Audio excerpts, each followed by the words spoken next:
Late night video. Didn't think I'd make a video today being that the Dolphins had off. But you know what? There's a bunch of things that I want to talk about. Some news, some transactions, some interviews. So you're getting a late night video.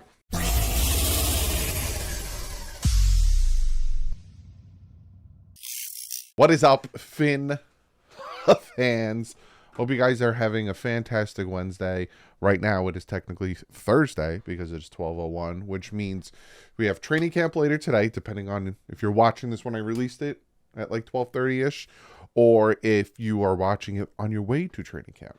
So today, we get training camp, and football is back, baby. Football is back. The New York Jets are taking on the Kansas City Chiefs in the Hall of Fame game. This kicks off football. We will have football until March. Every Sunday, every week until March. I think it is March. We get football. And yes, I will watch some of the Jets-Chiefs game. I know it's the Jets, but it's football. It's been a long time since I watched football. It's not meaningful football. That isn't happening until September, but it is football. And again, the Dolphins are playing on next Friday at 7 p.m. They are hosting the Atlanta Falcons, and I will be live streaming that. So let's jump into today's video. Like I said, Dolphins made some transactions, the little tidbits of news, and then I want to talk a little bit about Chris Grier and Tua Interview's interview on SiriusXM. So first and foremost, the Dolphins made a few moves, roster moves. We have waived punter Michael Turk and waived/injured safety Bennett Williams. So, I kind of was hoping Michael Turk did a little bit more, but Bailey is going to be the starting punter. He has guaranteed money in his contract. And Bennett Williams is injured. Now, Bennett Williams, if you guys go back and watch my camp battle positions, I was talking about the safeties. And, he had a little bit of an uphill battle because of the guys that are in front of him. But they did bring in another safety. So sources confirm the Dolphins are signing safety Miles Dorn after waiving Bennett Williams and Michael Turk. So again, there's 2 open roster spots, and they just signed, supposedly, it's not official yet, safety Miles Dorn, the third-year pro, played 14 games over the past 2 seasons for the Vikings, mostly a special teamer. So there's 1 roster spot open. I'm not going to speculate on who that's for, but there is 1 roster spot open after bring. So they lose a safety, they bring in a safety. The way this defense works, there's tons of safeties, but I think these are just camp bodies for now. Also, I got a little bit of an update. Former Boston College standout and Cincinnati Bengal linebacker Wyatt Ray worked out for the Dolphins per league source. Again, it was just a workout. Maybe that's where one of the other spots possibly could go. And then also the Dolphins had former 49ers linebacker Navarro Bowman come in and talk and work with the linebacker group this week. He was working as a defensive analyst at Maryland, but worked with Coach Fangio and was noticeably hands-on with Channing Tindall, amongst others. And apparently Omar Kelly said he was there on OTAs as well. So bring in Navarro Bowman, who had a huge career under Vic Fangio. Very awesome to see him come in and help Channing Tindall most of all. I would love to see him take an extra step in his career. Our first pick in 2022. He was the 3rd rounder, but he was our first pick. So that's kind of the news and notes I got from today. Again, if you're watching this later on when you wake up, yesterday, but if you're watching when it came out, today, technically, again, it's midnight. I don't know. So that's what I wanted to give you. And now I want to talk a little bit about top 100. I didn't throw that in there. I forgot to tell you about the top 100. I'm looking down at it right now. And then SiriusXM Radio. So the top 100, I was going to show you the video of what the players had to say in the top 100, but when I did it for Tua, it got flagged and I had to take it out. So if you go back, watch that video, it won't be in there. It'll just be cut out because I got copyright claimed meaning all my hard work on the video got taken out, even though fair use is a thing, but I don't feel like fighting it, so I just cut it out. But Jalen Waddle, number 44, and Jalen Ramsey, number 36. So right now, the Miami Dolphins have 5 players in the top 100. Armstead at 83, Tua at 82, Wilkins at 81, Waddle at 44, and Ramsey at 36. I don't see any other Dolphin being in the top 100 besides Tyreek Hill. So there'll be 6. I'd love to see like Jalen Ramsey make it in there, or Javon Holland make it in there, or Xavier Howard. He had such a bad year last year. He wouldn't make it in there. But like Javon and Jalen Phillips, I'd love to see him make it in there, but I don't think they are. I think you're going to get Tyreek and then that's it. But still, 6 Dolphins. I'm going to make a video about how many Dolphins made the top 100 and how that has been a big thing over the past few years, because Dolphins tend to not really make it in the top 100. So I think that's pretty cool that right now we have 5, potentially 6 with Tyreek Hill. So super, super cool there. Now let's talk about the 2 interviews. The one with Chris Grier and the other with Tua Tagovailoa. I'll do Chris Grier's first. Now, you can check these out on SiriusXM radio. And Chris Grier talked about a few things. He talked about the players being brought in. He talked about the structure, the player, the young guys, how he got the draft picks and then he built through the youth, but then he also brought in guys like Jalen Ramsey and Tyreek Hill to match with the youth and getting all those draft picks and everything. But obviously the one thing that everyone's talking about is kind of what he said about the running backs, and everyone has different interpretations of what he said. Now, obviously, he's a GM. Obviously, he's either in some type of negotiation, some type of conversation about a potential contract with Dalvin Cook. Some people hate that I still talk about him, but he's in the news and the Dolphins are, part of it. I'm going to talk about it. But this is what he had to say about the running back room. Right, and then I'm going to tell you my thoughts on all of it. He says, we feel like we have good players there. Raheem has been a good player. He was playing really good at the end of the season. You guys remember a couple games, the Buffalo game, I think, the Houston and Cleveland or something. He was ripping off runs and playing well. Then Jeff Wilson came over, played well. They both got dinged a little. But they both been good players in the league, and they've played in this system, and they know Mike McDaniel. And Savon Ahmed has come on, showed some good things, made plays, and they were excited for Devon Achane, our rookie. And Myles Gaskin has been here, and Myles is a good player, and he's been a productive player in the league. With those guys, we feel good that we have quality NFL players, right? So we'll dissect that before he starts talking about Dalvin, right? He's talking up his guys, as he should, right? Talking about Raheem Mostert and how he started getting hot at the end of the year. They brought Jeff Wilson in, and we all saw once Jeff Wilson got in, he was he's a hard-nosed runner. He's not really that catch out of the backfield type of runner. He's more of a hard-nosed runner. I'm going to run you over type player. But he made a point to say they both got dinged up a little bit towards the end of the year, which is 100% true. And one of the biggest reasons I am in favor of bringing in Dalvin Cook, because then all of a sudden you have this crazy running back room that if players do get dinged up, the next man up isn't a step down. To have Raheem Mostert, Jeff Wilson, Dalvin Cook, and Devon Achane as your 4 running backs in that room is ridiculous. Now, is that what it would be? I don't know. I'm not going to speculate on that. But him bringing up the fact that they got dinged up is where I'm hesitant, because Raheem Mostert was running all over Buffalo in Buffalo. Then we get into the wild card game and he doesn't play. And then we're relying on just Jeff Wilson, who's also banged up, and the run game was gone. And then you're relying on Skylar Thompson, an undrafted a 7th round pick, rookie, with no run game. See what I'm saying? Whereas if we bring in Dalvin Cook, again, he played 17 games last year, over 1,100 yards. He missed 7 games out of 4 years, still 1,100 yards. And then all of a sudden, he doesn't have to be that bell cow in this system. he can last. So then he talks about Dalvin. He says, Dalvin is a tremendous athlete and a football player and has been a productive player in the league. I think that's why everyone's looking at him. People would love him, whether it works out with us or anyone, whether it works out with us or anyone. We're just happy with the group we have, and we're just moving forward right now with that group. And that's where it's telling for me with Dalvin Cook.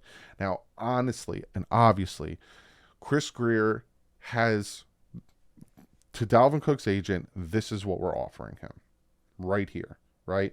Then Dalvin goes to the Jets. Dalvin's flirting with the Patriots. Then the Dallas Cowboys kind of come up. But he's still sprinkling in the Miami Dolphins. It'd be a dream. The Dolphins are still up there. This thing isn't over, even though, again, in Good Morning Football, he said it's very likely, but sprinkling it in because he's trying to tell Chris Grier, just bring up that contract a little bit. Give me $2 million more, and I'm going to Miami, right? But Chris Grier's like, hey, we're slim on money. We got to pay our guys. This is what I'm offering you, right?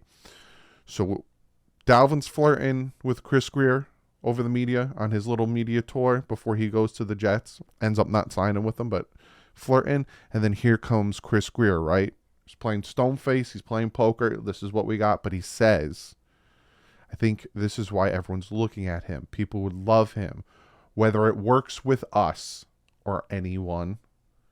Whether it works with us. So essentially he's saying, whether it works with us, whether we can get some type of contract, understanding between us or anyone, we're just happy with the group we have. We're just moving forward right now with the group. So those two things I find very interesting in what he had to say, whether it works with us and we're just moving forward right now with this group. So I just find that very interesting. Now, obviously, he loves his running back room. Those are the guys he brought in. Those are Mike McDaniel's guys. But there still is that flirtation with Dalvin, as well as Dalvin's flirtation with the Dolphins. Dalvin wants to be a Miami Dolphin. If you don't think so, you're not listening. The man wants to be a Dolphin. And he is doing everything in his power to try to become a Dolphin, but he wants more money. And Chris Grier is very smart. Brandon Shore is very smart. And they're not going to overpay for him. This is what we can offer you because how tight the cap is for us.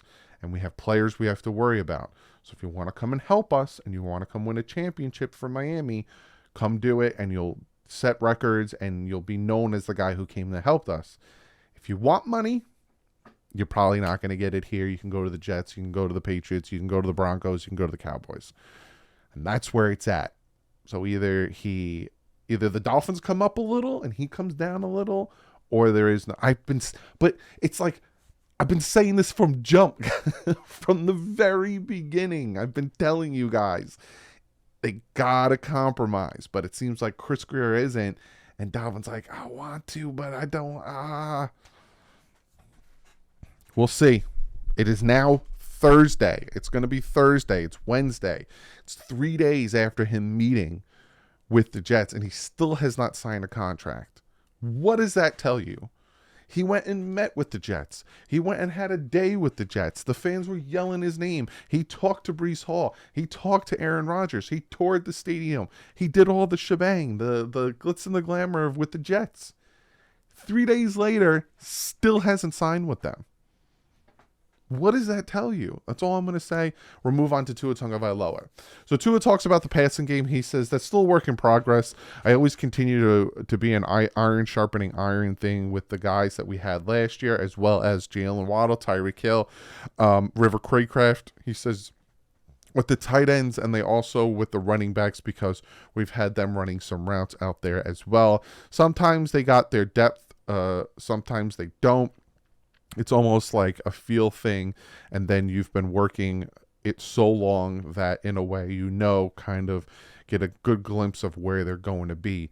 And that's why a lot of these quarterbacks work with their receivers during that break in June and July, because you get that understanding, right? You get that understanding of, oh, I know, like I can close my eyes if I'm Tua, or if I can close my eyes if I'm Josh Allen or Joe Burrow, and I know where Hill, Diggs, Chase, where they're going to be, because I know how quick they are. I know how they run their routes. I know and I could just throw it, and I know they're going to be there. That's why a lot of times people like to say that Tua's a spot thrower, right? Tua's a spot thrower, or Tua throws it and hopes his guys get there. That's not the case. He knows where they're going to be.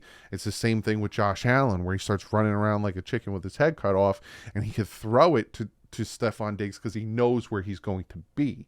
Same thing with Joe Burrow, same thing with Justin Herbert. They know where their guys are going to be because they've worked with them so much. Talks about the team's speed.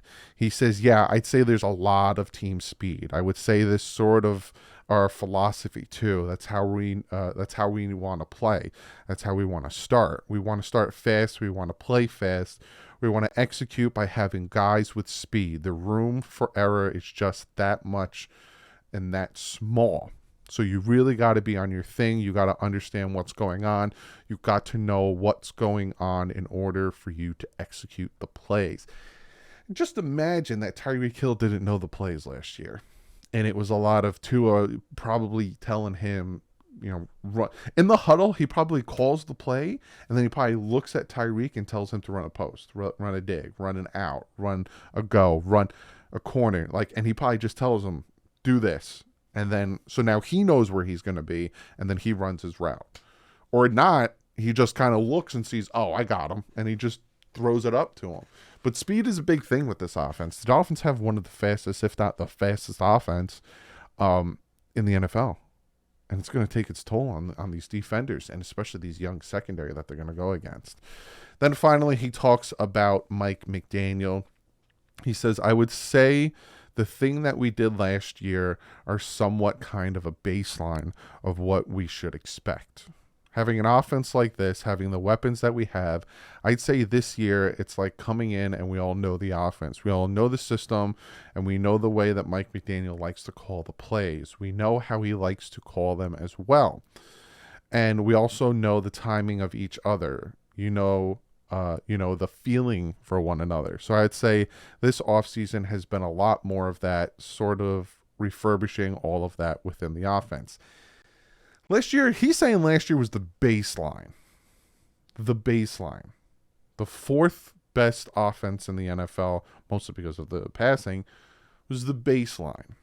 And they're coming back and they're going to do better. They're coming back and they're getting more comfortable.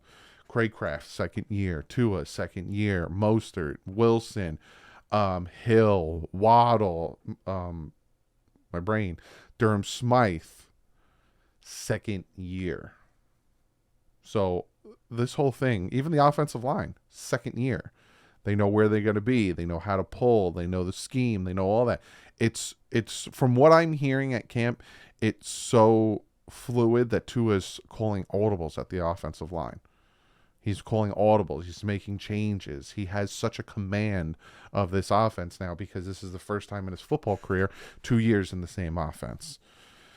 I hope that my expectations for this offense are met. Now, my expectations for the defense are high, but not as high as the offense. It's kind of like last year where I had high expectations for the defense because it's the third year they were in it.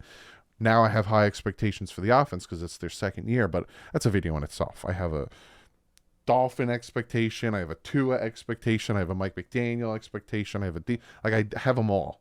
I have each video, and then I have a whole team expectation where I kind of, predict the schedule.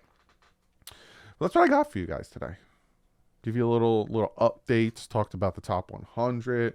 Talked a little bit about these press conferences. It's not a video lately unless I throw a little Dalvin Cook in there because I think a lot of us are just sitting around waiting, like, what is he going to do? Because, like I said, it's been 3 days since he went and visited the Jets, and he still hasn't signed. So a lot of us are like, what are you doing, man? Preseason starting today for some. Me, it's tomorrow because I haven't got to sleep yet. So it's going to be crazy. Like I said, if you are watching this on Thursday morning, I'll see you guys later today, probably around like 3 o'clock-ish. Breaking down day 7 of the training camp, or if you're watching this as soon as I release it, I'll see you guys tomorrow. Like usual, stay classy. Fins up.